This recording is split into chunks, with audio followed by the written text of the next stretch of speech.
మన సంస్కృతిలో ఎన్నో అంశాల మీద సందేహాలు వస్తుంటాయి. వాటిలో ఒకటి మాంసం తినడం ధర్మమా అధర్మమా?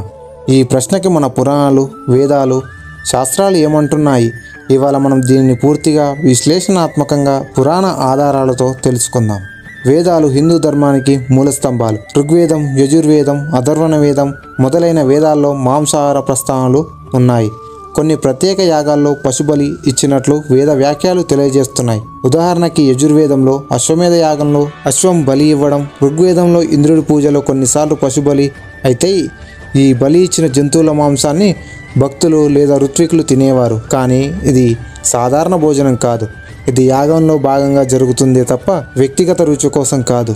ధర్మశాస్త్రాల్లో ముఖ్యమైనదైన మనుస్మృతిలో మాంసాహారంపై చాలా క్లారిటీ ఉంది. మనుస్మృతి 5వ అధ్యాయం ఇలా చెబుతుంది: యజ్ఞార్థం పశుబలి అయితే అది పాపం కాదు, కానీ స్వేచ్ఛగా రుచి కోసం జంతువులను హింసించి మాంసం తినడం పాపమే అవుతుంది. యజ్ఞంలో ఇచ్చే బలికి పాపం ఉండదు, కానీ హింసతో హత్యకు మాత్రం పాపం ఉంటుంది.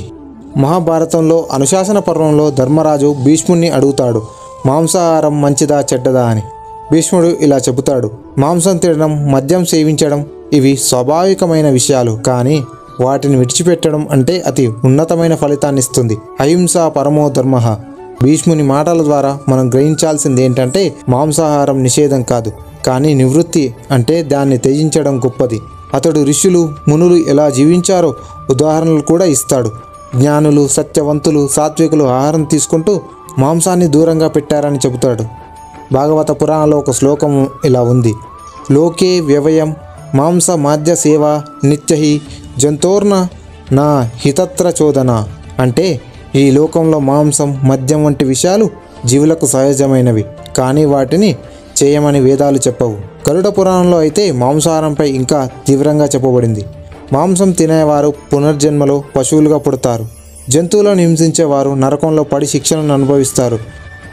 ఉదాహరణకి అగస్త్య మహర్షి ఒకసారి రాక్షసును జయించేందుకు మాంసాహారాన్ని స్వీకరించాల్సి వచ్చింది, కానీ అతడు అదే జీవిత క్రమంగా మాంసాన్ని తినలేదు. ఇంకా చెప్పాలి అంటే భగవద్గీతలో శ్రీకృష్ణుడు ఆహారాన్ని 3 రకాలుగా వర్గీకరించాడు. సాత్విక ఆహారం శుద్ధమైనది, శరీరానికి మనసుకి హితం కలిగించేది. రాజస ఆహారం తీపి, ఉప్పు, మసాలా అధికంగా ఉన్నది, ఉత్సాహాన్ని పెంచుతుంది కానీ మనసును కల్లోలపరుస్తుంది. ఇంకొకటి తామస ఆహారం, అంటే మనల్ని స్తబ్దంగా అలసిపోయినట్టుగా చేసే ఆహారం. కాలిపోయిన తిరుబండారులు, చిత్తగిన పాకని అన్నం, మాంసం, మద్యం ఇవి తింటే మనం ఉత్సాహంగా కాకుండా సోమరిగా, కోపంగా, ఆలోచించలేనివాడిగా మారిపోతాం. ఇప్పుడు మనం తెలుసుకున్న విషయాలన్నీ ఒక్కసారి పునఃస్మరిద్దాం. మాంసం తినడం కొన్ని సందర్భాల్లో ధర్మంగా పరిగణించబడుతుంది, ఉదాహరణకి యజ్ఞాల్లో. కానీ రుచి కోసం తినడం పాపంగా పరిగణించబడుతుంది. అహింస ధర్మాన్ని అనుసరించడమే ఉత్తమ మార్గం. పురాణాల్లో, గీతలో, ధర్మశాస్త్రాల్లో అన్ని చోట్ల నివృత్తి అంటే త్యాగమే గొప్పదని స్పష్టంగా చెప్పబడింది. అందుకే మనం ఆచారాన్ని, ఆలోచనను, ఆహారాన్ని మన దృష్టికోణం ప్రకారం కాకుండా ధర్మపరంగా, అహింసాపరంగా చూడాలి. జీవహింస లేకుండా జీవించడమే పరమోన్నత ధర్మం.